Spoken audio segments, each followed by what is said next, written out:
भारी भारी सीन होतं. इकडे ट्रॅमची वाट बघते. 14 नंबरची जी ट्रॅम्प आहे ते आपल्याला वाटतं काय भाई त्यांचं म्हणजे पेंटिंग वगैरे भाई एवढी खतरनाक ना, लयच भारी. तर आपण चार्ल्स बीचला पोहोचलेत भाई. खतरनाक आहे ना. याच्या इथं नदी आहे.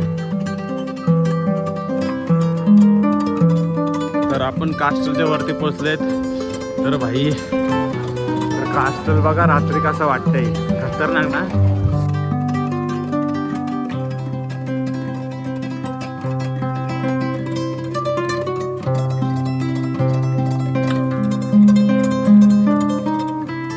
तर स्वागत आहे तुमचं एक नवीन व्हिडिओ नवीन ब्लॉगमध्ये. सकाळचं वाजलेत 6:45. 4ला उठलो भाई. बघतो तर बस दिले. 7ची बस होती तिथं, 7:30ची आहे. एनिवेज बरं ठीक आहे चला.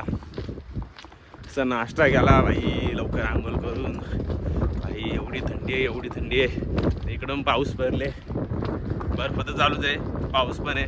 तर आम्ही चालले चेक रिपब्लिक कंट्रीला व्हिजिट करायला, प्रागला.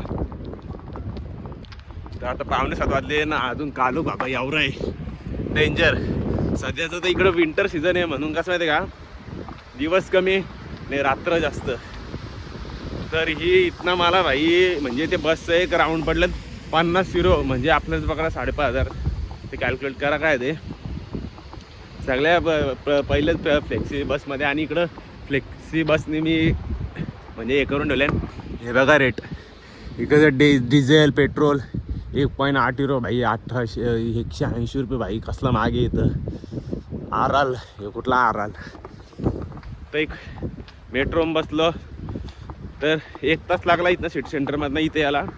तर मी आता सांगतोय तुम्हाला वाटत असेल का मेट्रो या टायमाला पोचवल, पण इकडं कधी कधी मेट्रो 5-10 मिनटं लेट असतात.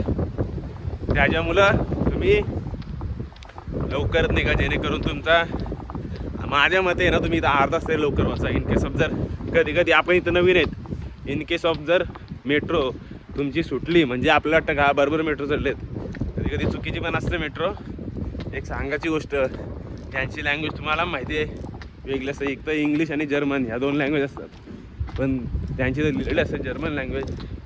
पण इन केस ऑफ जर तुम्ही ट्रेन चुकलात, मिस झालात, तर तो टाईम मॅनेज करण्यासाठी तुम्ही लवकर निघा. म्हणजे जेणेकरून इथं अर्धा का 1 तास आधी जरी लेट निघलं, लवकर निघलं पोचला ना तरी चालेल. पण तुम्ही बोलाल मी कट्टोकट टायमाला जाऊन बस हे करीन, इथल्या बस लेट नसतात, लवकर असतात. हां, इन केस ऑफ जर यांचा मेजर प्रॉब्लेम झाला तर यांच्या बस लेट असतात. तसे आज झाले काहीतरी मेजर प्रॉब्लेम असेल. तर फायनली मी इकडं त्या फ्लेक्सी बस स्टॉपला बसले. काही लय मोठं आहे. तसं मला वाटलं का भाई जर्मन असं होतं, पण मला एवढं काही खास नाही वाटला. एनिवेज मे बी बाकीच्या एरियामध्ये भारी असेल, त्याच्यामुळे मला एवढा खास नसेल वाटला. तर जाऊयात आता पुढच्या सिटीला. इकडे असा बस स्टॉप, इकडनं एंट्री एक्झिट जो ते सगळी लोक भाई. एवढी थंडी वाजते. माझी नंतर इटलीला जाताना भाई 5:20ची बस आहे. अशी हालत बेकार होणार आहे. बस चालू भेटते म्हणजे लाईक मेट्रो या ट्रान्सपोर्टेशन काय भेटेल, या प्रायव्हेट टॅक्सी करून द्यायला लागेल, काय आयडिया नाही. तर आपण जरा इकडे असं बस स्टेशन आहे, बस स्टेशनच्या आत जरा कोपऱ्यात जाऊन मस्त हे करू आपण. हां, तर इकडं जाऊन जरा थांबू म्हणजे थंडी नको वाजायला. नाही तर भाई एवढी थंडी आहे. मला जिथं म्हणजे असं आरोसा भेटते ना, म्हणजे तिथं जाऊन बसायला, तिथं जाऊन बसतं आहे म्हणजे असं थंडी नाही वाजत, काय नाही वाजत. तिकडं बस स्टॉपच्या आतमध्ये फ्लेक्सीचा लिहिलेलं आहे म्हणजे बघा इकडं. तर तिकडं जाऊन जरा बसतं म्हणजे कसा थंडी नाही वाजणार, काय नाही. मस्त गरम गरम वाफ इथं भाई. गरम वाफ भेटली ना भाई लई खुशी होते. कारण की असं आपल्याला बघा गरमीत AC भेटली का आपण कसं हा AC, तसं इथं काही गरम वाफ भेटली ना तर जन्नत जन्नत म्हणजे स्वर्ग.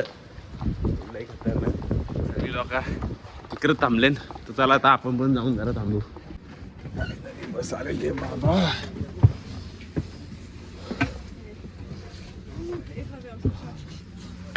या इकडं बस आहे, सीट आहे ना आपली. तर जाऊ दे बाबा, लई थंडी कट्टल्लो 8A ही सीट आहे. चला आता बसून घेऊ. ही बस लय मोठा शीन झालता, असं झालं शीन.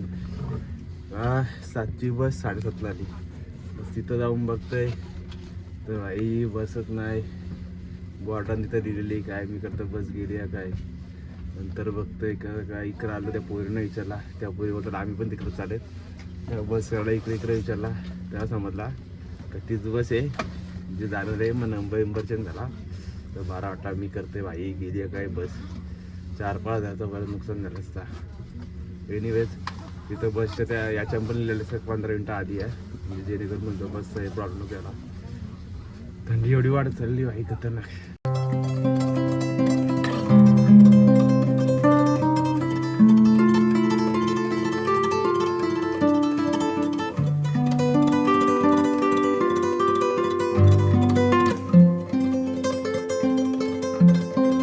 तर 1-5 तासाचा प्रवास करून पोहोचले मी इकडं भाई चेक रिपब्लिकला प्रागला. भाई कसलं भारी भारी सीन होतं ना. इकडं ट्रॅमची वाट बघते. 14 नंबरची जी ट्रॅम्प आहे ते आपल्याला सोडणार आहे हॉस्टेलला. ते इकडे येऊन इकडं गोल्डन एक्सचेंज होता. तुम्हाला करन्सी दाखवतो बघा कशी. चेक रिपब्लिकची कोरोना करन्सी आहे जी करन्सी जरा वेगळी आहे. अरे कुठे आता बघा ही करन्सी आहे ही केली चेंज. आता काय मी रेट पण नाही 30 युरो दिलं त्यांनी मला 700 कोरोना दिलेत. तर इथं वाढ बघतोय कधी येईल 14 नंबर. 14 नंबरची वाढ बघतोय कारण की 14 नंबर ते आपल्याला वाटणार आहे.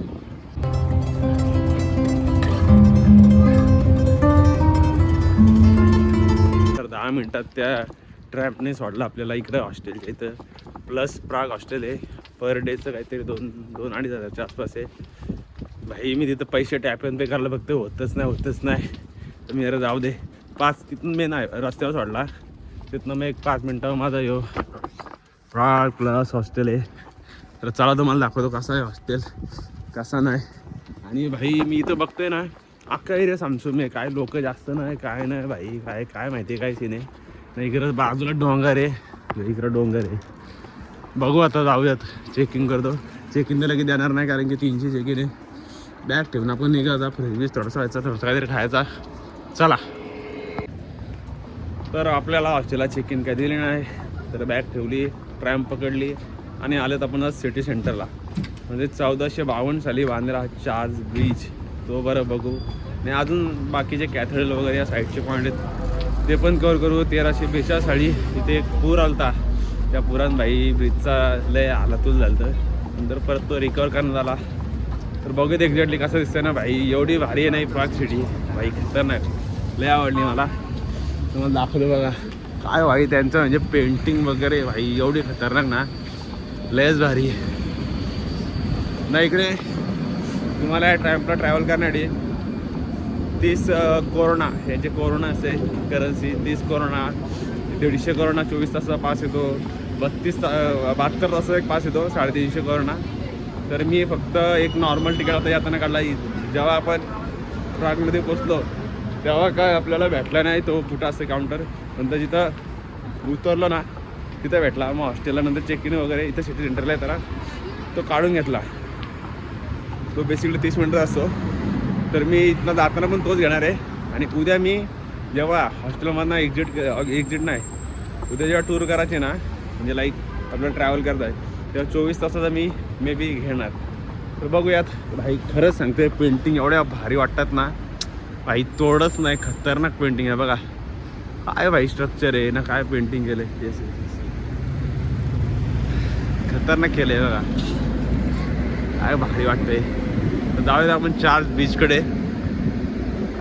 तर आपण चार्ल्स बीचला पोचलेत भाई. खतरनाक आहे ना. याच्या इथं नदी आहे वाल्टावा नदी म्हणून आहे ना. हा कास्टल आणि ओल्ड टाऊनला कनेक्ट करत आहे भाई. लॉक आहे भाई खतरनाकच. या वाल्टावा नदीच्या पुरामुळेच या ब्रिजचा बराच नुकसान झालता. याला प्राग ब्रिज आणि स्टोन ब्रिज पण बोलला जातो. तर भाई समोरून काय वाटतंय ती सिटी भाई खतरनाकच. मला पण दिसत असेल हे बघा काय लोक इथं फोटो काढता भाई. ब्रिजवर पण जाऊ आपण भाई खतरनाकच ना. नंतर आपल्याला त्याच साईडला जायचं आहे म्हणजे आपण आता ह्या साईडला आहेत ना तर आपल्याला त्या साईडला जायचं आहे.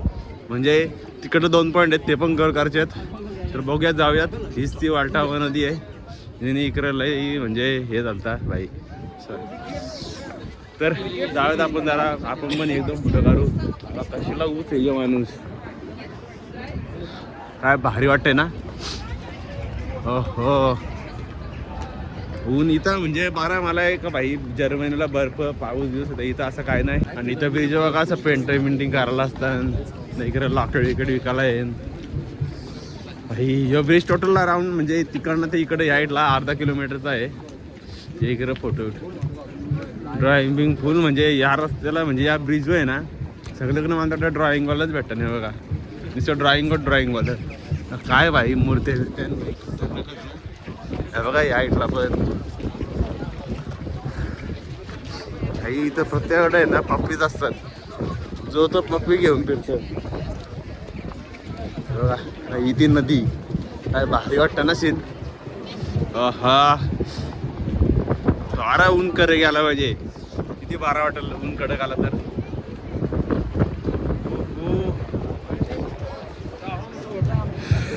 काय भारी वाटतं तिकडचं व्ह्यू. आपल्याला तिकडं पण जायचं आहे, टेन्शन नाही घेऊ.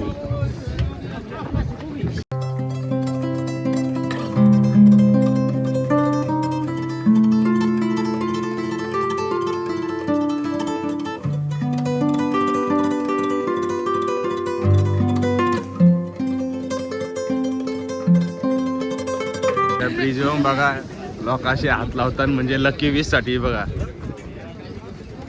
हे बघा लकी 20 जसं बेल्जियम मध्ये तुम्ही बघितलेला त्या मूर्तीला होते तसे इथं पण लावतो बघा.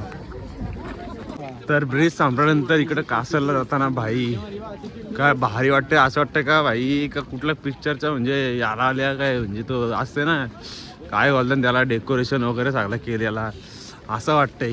लई खतरनाक वाटतंय ना भाई. पुढे ही गचरी आहे ना, इकडं तुम्हाला कानातलं परत मॅग्नेट आहेत. काही जाताना बघू आपण काय ते आपल्याला काय आवडतं काय नाही. सध्या नको, जरा पूर्ण मार्केट फिरून घेऊ. इकडं हॉटेल आहे, किती भारी वाटतं ना. असं वाटतं कुठलं तरी सेट आहे, कुठलं तरी म्हणजे मूवी म्हणजे काय ते बोलतात इकडच्या हॉलिवूड मूवीचा तो ते असं ना सेट तसं आहे. नाही इकडं नसती गचरीच आहे. आपण इकडं पण अख्खं फिरून घेऊ.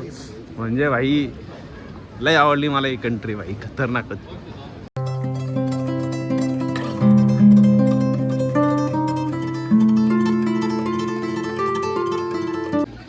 तर इकडं किल्ल्याला इथं कास्टला वरती वाटतं बघा. बघा चेक रिपब्लिकचा फ्लॅग आहे ना, काय भाई आहे स्ट्रक्चर आहे भाई, खतरनाकच नाही. बघा कितकुशी गार आहे, किती छोटी गार आहे ना ही बघा.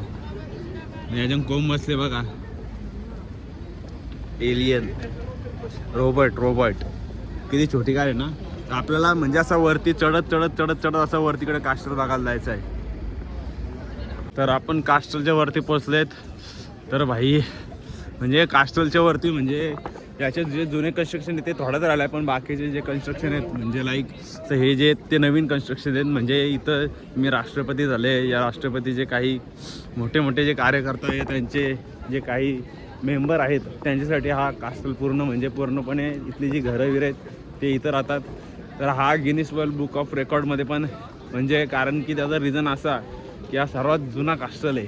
एवढा जुना कास्टल आहे 870च्या टायमध्ये म्हणजे 9व्या शतकातला जो कास्टल आहे, एवढा जुना आहे. काय भारी भाई, एवढा भारी वाटतंय ना, खतरनाक. तोडच नाही आहे बघा काही, तोडच नाही. काय भारी वाटतं स्क्वेअर, जिथं बघू तिथं भाई असं काय बोलू म्हणजे शब्दच नाही, एवढा भारी आहे बघा. जिथे लोक म्हणजे नुसती फोटो काढण्यात बिझी. मी नाही यावेळी फोटो काढणार कारण की काय करू भाई. बघा आपली भारतातली पोरा यांच्या कली चालल्या निकडं, किती भारी वाटते ना. तर आता शिवाजले 4 आणि भाई एक प्रकारे तुम्ही बघला आपल्याकडे संध्याकाळी 7 झालेत. तर ह्यो किल्ला एवढा मोठा आहे ना, म्हणजे असं नका समजू का भाई तेव्हा 870च्या शतकातला एवढा कसं काही चिकना मांडा म्हणजे ते साईडनं असतं ना बॉर्डर ही ते म्हणजे ती कशी एक प्रॉपर किल्ला म्हणजे आतमधलं असं तोडफोड झालेली असते, रिन्युवेशन वगैरे. म्हणजे आता कशा बाकीच्या गोष्टी नवीन आहेत, काही नॉर्मल एकदम क्वचित तुम्हाला गोष्टी जुन्या बघायला भेटतील. तर बाकी हा 7,50,000 चौरस मीटर एवढा म्हणजे एवढा मोठा आहे ना ह्यो. तर तुम्हाला भाई अख्खा कवर करण्यासाठी एक 3-4 तास तरी म्हणजे मिनिमम आणि ॲव्हरेज पकडून जरा एवढा लागेल. मी पण चालले आता खालती बघत अजून आपल्याला काय काय बघायला भेटतंय भाई. एवढा खतरनाक आहे ना. तुम्ही 4-5 तास काढून या रिलॅक्समध्ये. भाई थंडीचा सीझन, दिवस कमी, आता लय कालक पण भरला बघा. काय सांगू तुम्हाला ना, जाता येता तुम्ही भाई बोरिंगच नाणार. पण जर्मनीमध्ये भाई 2 दिवस होतो भाई बोरिंग. एनिवेज प्रत्येक कंट्रीचा वेगळा असते, कारण की जर्मनी ही हिस्ट्रीसाठी भारी आहे. तर कास्टल बघा रात्री कसं वाटतंय, खतरनाक ना. तुम्हाला आता कॅमेऱ्यात भले नीट नसेल दिसत, पण भाई एवढा भारी वाटतंय ना, खतरनाकच. आजचं सीन आहे बघा, काय लय भारी वाटतंय बघा. आणि समोरून पण बघा, म्हणजे जिथं एंट्री गेली ना बीचची, ती पण बघा कसली भारी वाटतंय. तोडच नाही. इथं ड्रोन पण उडवतात. तर भाई यांचं काय रूल्स असतील. एनिवेज आपण ड्रोन ना आणला. काय भारी वाटतं ना.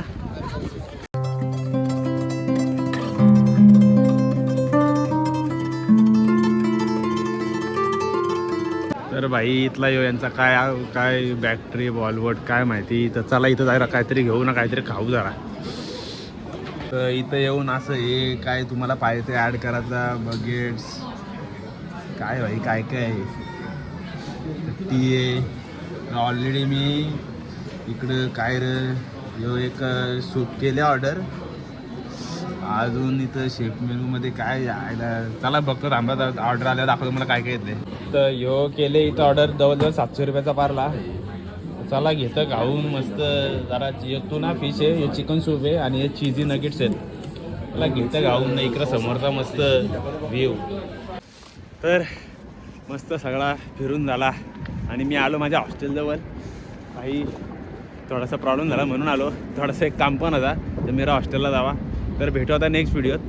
तर इथं झाड बघा कसं, म्हणजे तो क्रिसमसचा काय भारी केले ना, खतरनाक. चला गुड नाईट. आता भेटू उद्या डायरेक्ट.